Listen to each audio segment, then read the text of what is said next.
শনি কুম্ভ রাশিতে ২.৫ বছর থাকবে এবং আবার ৩০ বছর বাদে ঘুরে আসবে কুম্ভ রাশিতে। এবং দেখা যাচ্ছে কুম্ভ রাশিতে শনি অবস্থানকালে রবি বছরে এক বছর অন্তর অন্তর ঘুরে আবার সিংহ রাশিতে আসে। অর্থাৎ এই যে রবির যে সিংহ রাশিতে, এটা আবার ৩০ বছর বাদে দেখা যাবে। ৩০ বছর বাদে যখন আবার কুম্ভ রাশিতে যখন শনি ঢুকবে, আবার রবি কিন্তু সিংহ রাশিতে ঢুকবে, আবার ৩০ বছর বাদে আবার মিলন হবে। অর্থাৎ এটা হচ্ছে বিশেষ বড় যোগ। অর্থাৎ দেখা যায় যে কোনো জাতক জাতিকার জন্মছকে জন্মকালীন যদি শনি স্বক্ষেত্রে রবি স্বক্ষেত্রে থেকে পূর্ণ দৃষ্টি বিনিময় যোগ করে, যেমন মীন রাশিতে যদি বৃহস্পতি থাকে, কন্যা রাশিতে যদি বুধ থাকে, সেই ক্ষেত্রে দেখা যায় যে দুটো গ্রহই স্বক্ষেত্র থেকে পূর্ণ দৃষ্টি বিনিময় যোগ, অর্থাৎ শুভগ্রহ দৃষ্টি বিনিময় করছে এবং তাদের হচ্ছে বৃহস্পতি বুধকে দৃষ্টি দিচ্ছে, বুধ বৃহস্পতিকে দৃষ্টি দিচ্ছে, মানে স্বক্ষেত্র থেকে দৃষ্টি বিনিময় যোগ। আবার অনেক ক্ষেত্রে দেখা যায় পাপগ্রহ এবং শুভগ্রহের মধ্যে দৃষ্টি বিনিময় যোগ, যেমন মঙ্গল হচ্ছে মেষ রাশিতে যদি থাকে, শুক্র যদি তুলা রাশিতে থাকে, সেক্ষেত্রে মঙ্গল স্বক্ষেত্রে মেষে, শুক্র স্বক্ষেত্রে তুলা রাশিতে। এক্ষেত্রে হচ্ছে বলা হয় যে পাপগ্রহ এবং শুভগ্রহের দৃষ্টি বিনিময় যোগ। এবং এছাড়াও নানাভাবে হয় সেই দৃষ্টি বিনিময় যোগগুলো, এবং এগুলো হচ্ছে বিশেষভাবে শুভ এবং এগুলোকে বলা হয় রাজযোগ, মহারাজযোগ।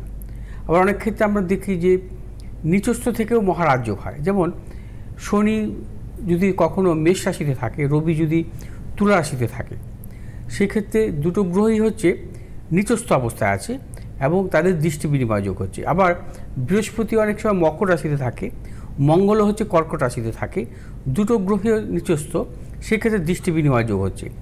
এগুলোকে বলা হয় মহারাজযোগ। এবং এই ধরনের মহারাজযোগের ক্ষেত্রে বলা হয় এই ধরনের জাতক জাতিকারা জীবনে কিন্তু প্রভূত সাফল্য পেয়ে থাকেন। এখন একটা প্রশ্ন আছে, দেখা যায় এই মহারাজযোগের ক্ষেত্রে কিন্তু জাতক জাতিকারা সব ক্ষেত্রে কিন্তু সফল হয় না বা সাফল্য পান না। অর্থাৎ অনেক ক্ষেত্রে মহাদশায়, অনুকূল মহাদশায় কিন্তু এরা সাফল্য পান। যদি দেখা যায় কোনো জাতক জাতিকার জন্মছক অনুযায়ী, সাপোজ আমি এই রবি এবং শনি এই যে দৃষ্টি বিনিময় যোগটা হবে 16ই আগস্ট থেকে 17ই সেপ্টেম্বর পর্যন্ত, এখানে দেখতে পাচ্ছি যে রবি হচ্ছে একাদশভাবে অবস্থান করছে, অর্থাৎ তুলা রাশি বা তুলা লগ্নের জাতক জাতিকাদের কিন্তু রবি হচ্ছে একাদশ ভাবস্থ, কিন্তু বাধকপতি। অর্থাৎ বাধকভাবে যদি থাকে সেক্ষেত্রে কিন্তু মানে সাফল্য দেয় না। অর্থাৎ তুলা রাশি জাতক জাতিকা কিন্তু কোনো ফল পাবে না। তুলা রাশি জাতক জাতিকাদের ক্ষেত্রে কিন্তু অশুভ। এবং যদি কোনো জাতক জাতিকার জন্মকালীন জন্মছকে যদি দেখা যায় রবি হচ্ছে স্বক্ষেত্রে, শনি কুম্ভ রাশিতে স্বক্ষেত্রে অবস্থান করছে, যদি এই ধরনের যোগ যদি জন্মকালীন জন্মছকে থাকে, এবং সেই ক্ষেত্রে তুলা রাশি তুলা লগ্নের জাতক জাতিকারা কিন্তু মানে সাফল্য পান না। কারণ যেহেতু রবির দশায় বা শনির দশায়, কারণ পান না কেন, কারণ যেহেতু রবি হচ্ছে বাধকপতি কারক গ্রহ, বাধকপতি কখনো ফল দিতে পারে না। আবার এই যে 16ই আগস্ট থেকে 17ই সেপ্টেম্বর পর্যন্ত রবি স্বক্ষেত্রে, শনি ও স্বক্ষেত্রে, এই যোগের ক্ষেত্রে সিংহ রাশির বা সিংহ লগ্নের জাতক জাতিকাগুলো ফল পাবে না। কারণ সিংহ রাশির জাতক জাতিকাদের বাধকপতি কারক গ্রহ যে শনি, অতএব বাধকপতি থাকার জন্য সিংহ রাশি বা সিংহ লগ্নের জাতক জাতিকারা আপনারা কিন্তু জন্মকালীন শনির মহাদশা বা রবির মহাদশা প্রবলভাবে অশুভ হয়, তাদের প্রবলভাবে অশুভ হয় এবং তাদের কিন্তু নানা রকম জটিলতা আসে এবং তাদের ক্ষেত্রে হচ্ছে মারক, প্রবলভাবে মারক। অর্থাৎ এই যোগ সব রাশি বা সব লগ্নের ক্ষেত্রে যে সাফল্য দেবে তা নয়। যেমন শুক্র যদি তুলা রাশিতে থাকে, মঙ্গল যদি মেষ রাশিতে থাকে, অর্থাৎ শুক্র মঙ্গলের যে দৃষ্টি বিনিময় যোগ স্বক্ষেত্রে থেকে, সেই ক্ষেত্রে যদি মকর লগ্নের কোনো জাতক জাতিকা বা মকর রাশির জাতক জাতিকা থাকে, তাদের হচ্ছে ফল পাবে না। কারণ তাদের হচ্ছে মঙ্গলের দশা যদি আসে, ফল কেন পাবে না, মঙ্গল তাদের বাধকপতি। তুলা রাশির বাধকপতি কারক গ্রহ হচ্ছে মঙ্গল, অর্থাৎ মঙ্গলের দশা যদি থাকে তাদের ক্ষেত্রে কিন্তু ভয়ানক খারাপ, ভয়ানক বিপদ। ঠিক তেমনি আবার যদি কর্কট রাশি বা কর্কট লগ্নের জাতক জাতিকা হয়, তাদের ক্ষেত্রে আবার শুক্র বাধকপতি, অর্থাৎ শুক্রের দশান্তর্দশা বা শুক্রের দশান্তর্দশা তাদের কিন্তু ভালো দেয় না। যদি কর্কট রাশি বা কর্কট লগ্ন হয়, তাদের যদি জন্মছকে মঙ্গল মেশে আর তুলাতে যদি শুক্র থাকে, সেই ক্ষেত্রে কিন্তু তাদের কিন্তু ভয়ানক বিপদ, তাদের ক্ষেত্রে জটিলতা দেয়, প্রচণ্ড সর্বদিক থেকে জটিলতা যদি শুক্রের দশা আসে তারা আপনাদের। কারণ শুক্র যেহেতু বাধকপতি, যদি বুধ যদি কন্যা রাশিতে থাকে, বৃহস্পতি মীন রাশিতে আছে, অর্থাৎ দুটো শুভগ্রহের কিন্তু দৃষ্টি বিনিময় যোগ চলছে। অর্থাৎ শুভগ্রহের দৃষ্টি বিনিময়, অ্যাকচুয়ালি এগুলোকে বলা হয়, এই যোগগুলোকে বলা হয় ধান্য যোগ।